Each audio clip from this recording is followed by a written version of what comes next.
ఈ 6వ తారీఖు సాయంత్రం ఈ నెల 6 గంటలకి గుమస్తాల కాలనీలో మైనర్ బాలికపై 14 సంవత్సరాల మైనర్ బాలికపై గోపాల్ నగర్ చెందిన పవన్ కుమార్ అనే వ్యక్తి ఆ పిల్లని అత్యాచారం చేసి మరి చాలా భయపెట్టి పిల్లని మరి చెప్తే ఎవరికన్నా చెప్పావంటే చంపేస్తాము, మీకు ఎవరు దిక్కులేరు, ఎవరికి చెప్పుకుంటామని బెదిరించడం జరిగింది. అలాగే మరి ఆ పిల్ల పోలీసుల వారికి ఫోన్ చేయగా పోలీసు వారు స్పందించి తీసుకెళ్లారు. మరి చర్యలు తీసుకుంటామన్నారు. ఆయన ఆ పిల్లకి తగిన న్యాయం చేయాలని మహిళా సంఘంగా మేము కోరుతున్నాం.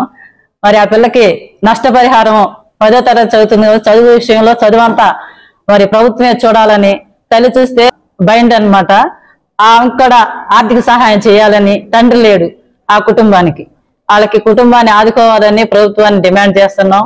గోపాల్ నగర్ చెందిన అతను పవన్ కుమార్ అనే అతను అంతకు ముందుగా ఇట్లాగే ఆడపిల్లలను ఏడిపిస్తాం, గంజాయి అమ్మటం, వాళ్ళందరూ కూడా గంజాయి అమ్మే బ్యాచ్ ఉంది. అక్కడ 10-15 మంది మగపిల్లలు గంజాయి అమ్మటం, ఆడపిల్లలు అమ్మట పడటం, కేంద్రీయ విద్యాలయంలో చదివే పిల్లలను కూడా వేధిస్తున్నారంట. చాలా మంది చెప్పారు అంతకుముందు.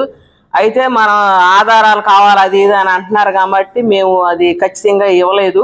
అంతకు ముందు నుంచి కూడా అలాగే ఏడిపిస్తున్నారు. అట్లా ఈ మొన్న 6వ తారీఖు కూడా ఆ పిల్లను అత్యాచారం జరిపి చాలా దారుణంగా ఇచ్చేసారు. అయితే చాలా వాళ్ళకి వెనకాల ఆర్థిక స్తోమత లేదు, ఎవరు అడిగేవాళ్ళు లేరు అని చెప్పేసి వాడు అలా చేశాడు.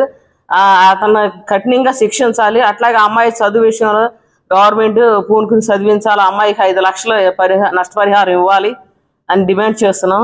గంజాయి నరికట్టలేకపోవడం, బాగా విచలవిడైపోయింది, పిల్లల మీద అత్యాచారాలు చేయటం, దానివల్ల ప్రభుత్వం కూడా ఏం చర్యలు తీసుకోలేకపోతుంది. మరి అలాంటి చిన్నపిల్లని అలా చేయటం వల్ల మరి వాళ్ళకి ఏమీ ఎవరు లేరు కాబట్టి వాళ్ళకి తగిన సహాయం చేసి వాళ్ళ నేరగాళ్ళని కఠినంగా శిక్షించాలని, ఇటువంటి నేరగాళ్ళకి శిక్ష లేకపోవటం మరీ రెచ్చిపోతున్నారు కాబట్టి వాళ్ళకి శిక్షించకపోతే మేము ఆయుధ మహిళా సంఘం వాళ్ళం ఎలా అయినా సరే శిక్ష పడేంత వరకు వాళ్ళకి ఇచ్చేయాలని చెప్పేసి ప్రజా సంఘాలను ఆదుకుంటున్నాం.